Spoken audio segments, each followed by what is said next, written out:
Hey guys, welcome back to my channel. So here we are with another hits and misses video, April edition. I can't believe the months are going by so fast. Like, this year needs to slow down. It's giving me massive anxiety. So yeah, let's just get on into it. And if you are new to my channel, hi, I'm Nicol Concilio. Please subscribe.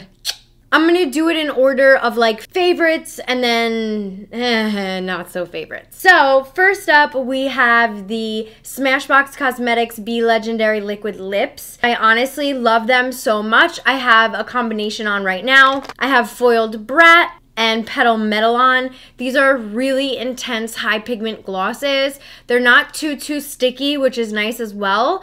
And I just love the metallics and like the gloss that it gives. There also are a bunch of really cool colors. So I'm really liking these. I feel like we haven't had anything like this from Smashbox before, so it's really cool that they're like experimenting with really cool colors and cool lipstick concepts. This also was a collaboration with Vlada MUA, who I freaking adore, and she's so talented, so that makes me love these even more, you know.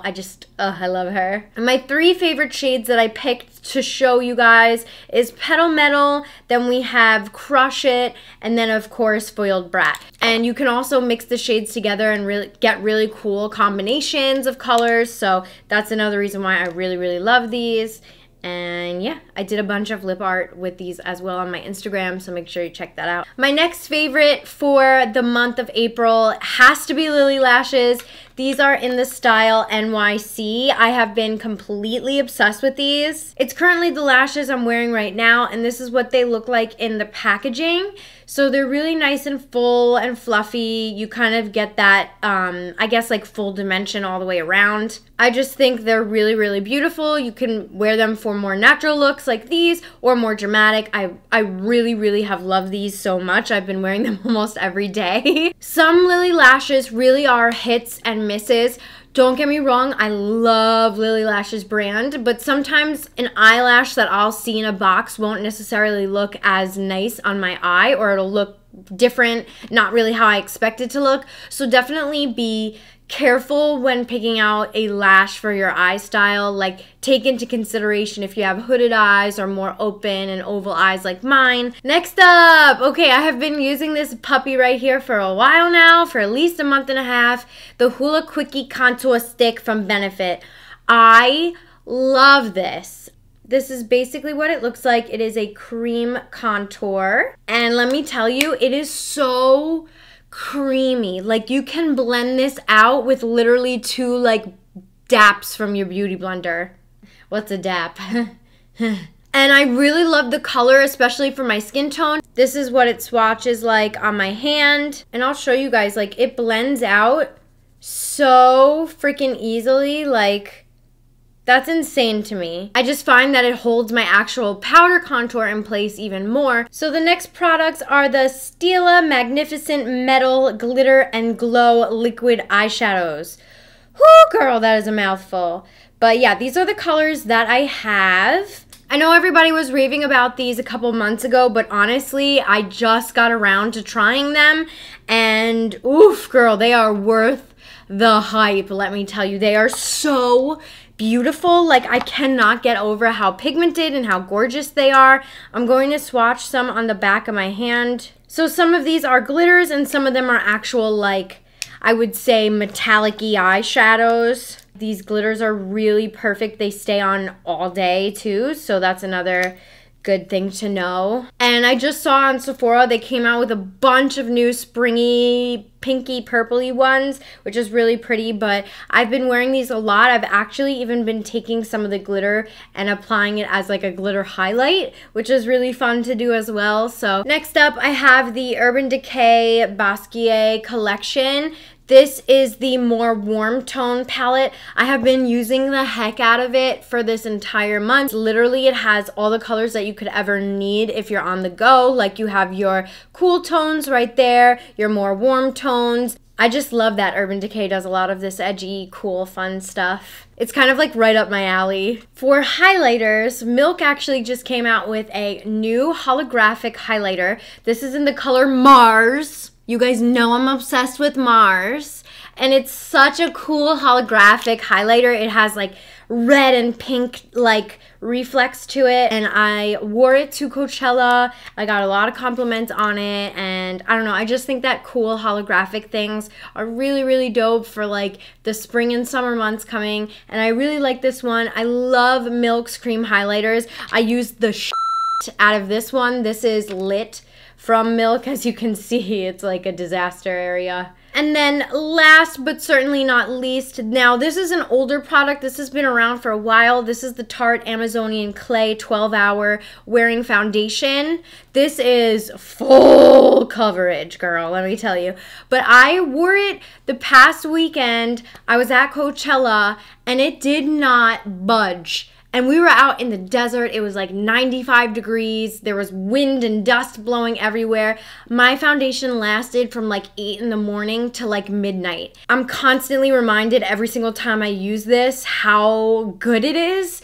I think Tarte makes some of the best foundations hands down that I've just tried in my makeup lifetime. And this also has SPF 15 in it, which is good if you're gonna be out in the sun. But I totally am loving this for more of the outdoorsy kind of activities. Again, I'm like a broken record, but getting into the more summer months, I definitely want to add some favorites and some like educational tips for those months coming up. Okay, so now let's get on to some of the products that I didn't really care for or didn't like.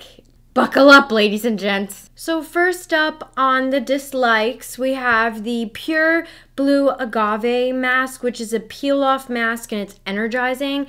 So I tried this like 2 or 3 times, and each time I try it, my skin burns more and more each time. Almost like minty kind of burn, and I really don't like that, and I don't really notice a huge difference when I use this mask versus when I don't use it. So I'm gonna have to say I do not like this mask. It was a miss this month for me. I really tried to give it a fair shot, but I just can't get over the fact that it just tingles and kind of like burns my face so much. For primers, so I tried the Jouer Anti-Blemish Matte Primer, which is like an acne treatment, non-drying, non-irritating. It made my skin really, really dry, especially like around here, and it kind of made those like beads, like those roll-offs. And I don't know, that really is such a deal breaker for me, especially with a primer. Like if it rolls off your face for some reason, I don't think it's doing its job correctly. The biggest thing said that it was non-drying and like my skin felt like a cactus after it. So yeah, and I just also want to reiterate, every time I do any type of dislikes or like misses for me, if something works for you, that's awesome. But like, I'm just letting you guys know what doesn't work for me, and maybe if you're going through some of the same issues, you might be able to put 2 and 2 together. Next up, we have the Next to Nothing face color from MAC. So I am only putting this on the misses because I really do wish it had more coverage to it. It almost is like you put it on and it kind of like disappears. I feel like when I put a foundation on, I want it to be kind of on the full coverage side, or at least buildable coverage. And with this, you can't really do that, but I do understand like how it could be a really good thing for the summertime, like having a nice like tint to your skin, kind of like to even it out. But yeah, I just kind of wish that it was more full coverage. That's the only reason why I am putting it on this list. So yeah. And then lastly, I'm gonna have to throw the Too Faced Love Light Prismatic Highlighter onto the misses list, only because I feel like I literally have to sit in here with my brush dunking it and dunking it and dunking it in for me to get that blinding highlight that I want. And also the color ranges on them are just not that good. I feel like they aren't meant for a lot of skin types. I even am having a hard time finding like a mixture or which one would be good for me. And yeah, so I just feel like there are better highlighters on the market. So that's kind of like the reason why it's on this. And you guys know I love me a blinding highlight to Mars, literally. So when I don't get that, that's not really for me. So yeah, that is my April favorites and dislikes. I hope you enjoyed this video. Make sure you subscribe to my channel. And yeah, let me know down below what you guys thought of my likes and dislikes, and let me know what you guys had favorites this month and dislikes this month. I'm always curious to read what you guys have to say in the comments. So yeah. All right, I love you guys. Thank you so much for watching, and I'll see you next time. Bye.